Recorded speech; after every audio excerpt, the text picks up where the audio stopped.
تبارك الذي نزل الفرقان على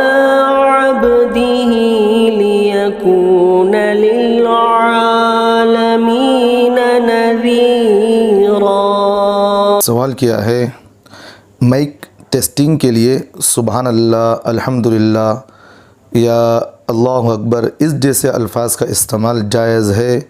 یا نہیں؟ جواب دیا ان نوازش ہوگی۔ دیکھیے، مسجد ہے یا دینی جلسے یا اس طرح کے جو دینی حلقے ہوتے ہیں، وہاں آپ اگر مائک اگر ٹیسٹ کر رہے ہیں تو مائک ٹیسٹ کرتے وقت اس وقت سبحان اللہ یا الحمدللہ یا اللہ اکبر کے جملے استعمال کر سکتے ہیں، کیونکہ بعد میں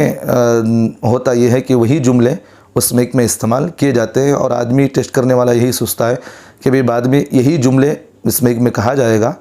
تو اس لیے وہ جملے کہہ کر آپ استعمال کر کے مائک ٹیسٹ کر سکتے ہیں، کوئی بات نہیں ہے۔ لیکن جہاں تک دینی حلقوں کے علاوہ جو سیاستی حلقے یا دنیاوی حلقے ہوتے ہیں، وہاں مائک ٹیسٹ کرتے وقت اس طرح کے سبحان اللہ ہے، الحمدللہ ہے، اللہ اکبر، اس طرح دینی الفاظ جو کلمہ ہیں، اس طرح کے الفاظ وہاں نہ کہیں۔ یہ بے ادبی کے الفاظ ہیں، کیونکہ آپ پہلی مرتبہ تو دینی باتیں کر رہے ہیں، بعد میں وہاں دنیا کی باتیں شروع ہوں گی، تو اس لیے علماء نے وہاں یہ بات لکھا ہے کہ اس طرح کہنا بے ادبی ہے، اس سے احتراز کرنا چاہیے۔ دین کے حلقے ہیں جیسے مسجد ہے یا اس طرح کی مائک ہیں، وہاں آپ سبحان اللہ الحمدللہ کے الفاظ استعمال کر کے مائک استعمال کر سکتے ہیں، کیونکہ وہی استعمال آپ کے لیے بعد میں کرنا چاہیے۔ مسجد میں تو نماز پڑھنے والے اور قرات کرنے والے تو وہی چیزیں استعمال کرتے ہیں،